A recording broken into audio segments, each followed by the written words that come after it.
Welcome to the book of Shmuel, Aleph, chapter 4, where we encounter the first war at the time of Shmuel. As we've seen, Shmuel is a prophet. He's popular. Prophecy increases in the time of Shmuel. There are more and more prophets, and now Hashem speaks to Shmuel in Shiloh.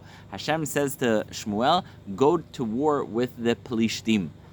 Not you, Shmuel, specifically, but the people of Bnei Israel should. So Shmuel tells Bnei Israel, time to go to war with the Pelishtim, and Bnei Israel listen. They go to a place called Even HaEzer, and it's at Even HaEzer that they prepare for war, and the Pelishtim gather sort of across the valley in a place called Afek. So just imagine two mountains. Here is Even HaEzer, here is Afek, and Bnei Israel and Pelishtim are sort of getting ready to go to war.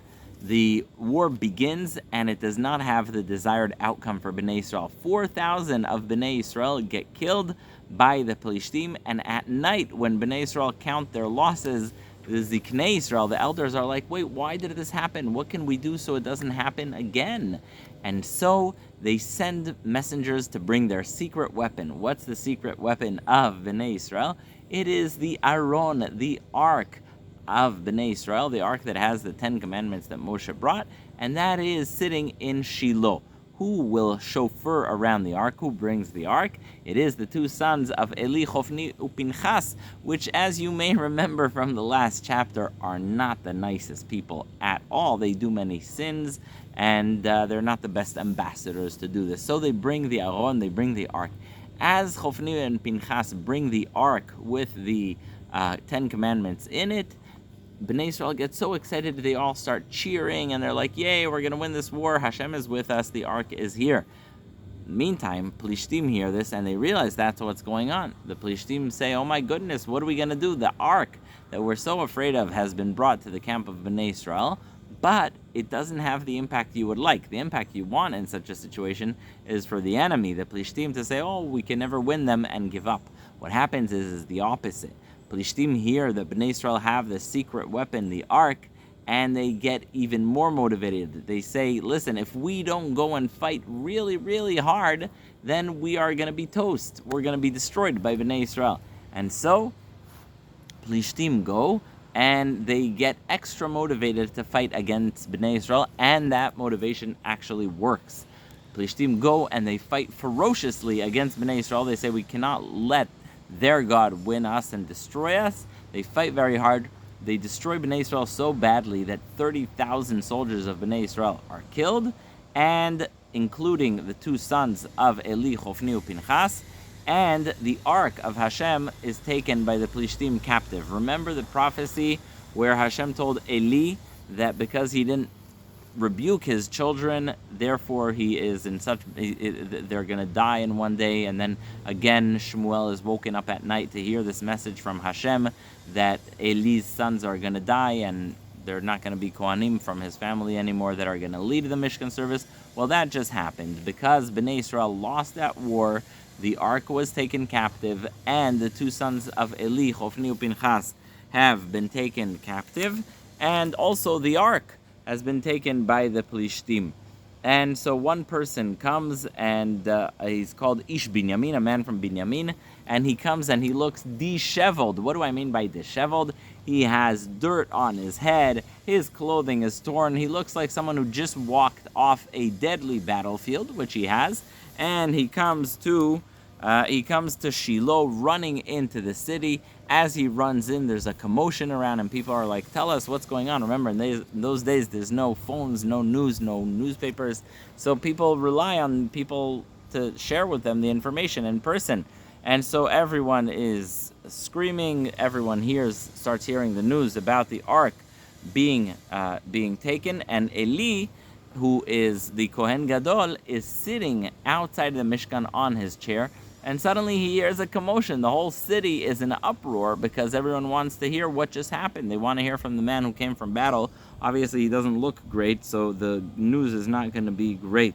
So Eli is sitting at the entrance of the Mishkan, and he starts asking, what's going on? Why is there such a commotion? Why is everyone screaming? And it says here, extraordinary thing. The young man comes to speak to Eli, And he says to him, first of all, it records that Eli's age is 98. Now you have to understand that in those days, life expectancy was not so high. Shmuel himself lived only 52 years. And so you need to understand that the fact that Eli is 98 years old is a phenomenal thing. So Eli is 98 years old. Imagine this, he's sitting on a chair at the entrance to the Mishkan, and suddenly what does he hear? He hears the following news from the man. The man says, I've come from battle right now, and here's the news. And he says, the Jewish people, number one, the Jewish people have run away from the Plishtim. They lost. There's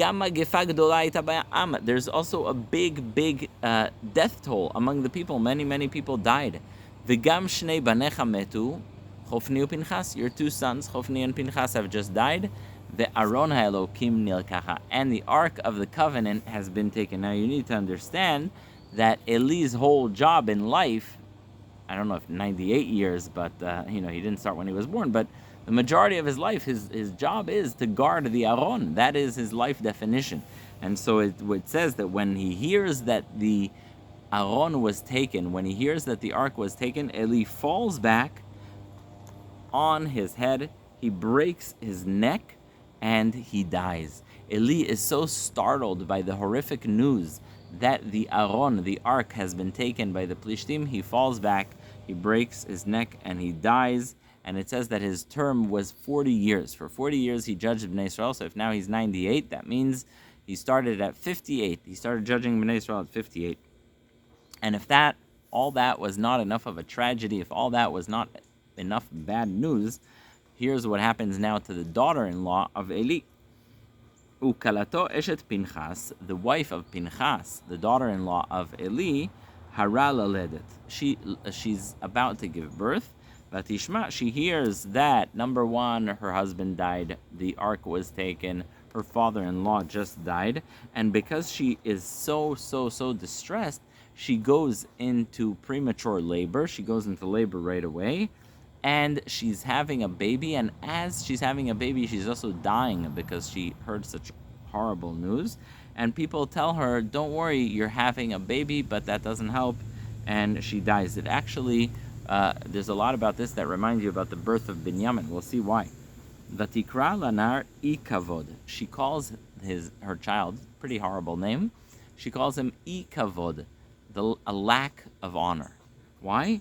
Gala kavod me Israel, because honor has been expelled from Bnei Israel, and she says that's the name that she gives her son, ikavod. Now, why does that remind us of the story of Rachel? Because Rachel also dies in labor when she's giving birth to Binyamin. It doesn't say here that Pinchas's wife dies, but it does sound like that. And also, she gives a name. Binyamin's original name is Ben Oni, the son of my pain. She too gives the son Ikavod, lack of honor, because of honor leaving Bnei Israel. So chapter 4, what did we have?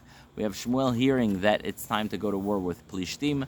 Bnei Israel going to war with Plishtim in Even HaEzer, while the Plishtim camp in Afek. The first round of the war causing a loss of 4,000 of Bnei Israel. So Bnei Israel respond by bringing the ark.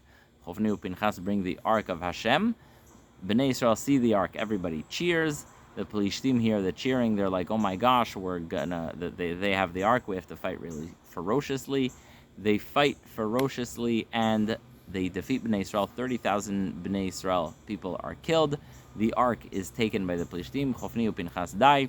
The young man with dirt on his head and torn clothing comes to Shiloh to break the news. There's an uproar in the city. Eli HaKohen asks what's going on. When he hears the news about his sons and the ark being taken, he falls back from his chair, breaks his neck, and dies at the age of 98. And following this, Pinchas's wife, the daughter-in-law of Eli, goes into premature labor, has a son, and she names him Ikavod, lack of honor, because honor has left Bnei Israel. That is a pretty dark chapter. Hopefully we have better news in the next chapter. That has been Perek Dalet. Thank you for listening.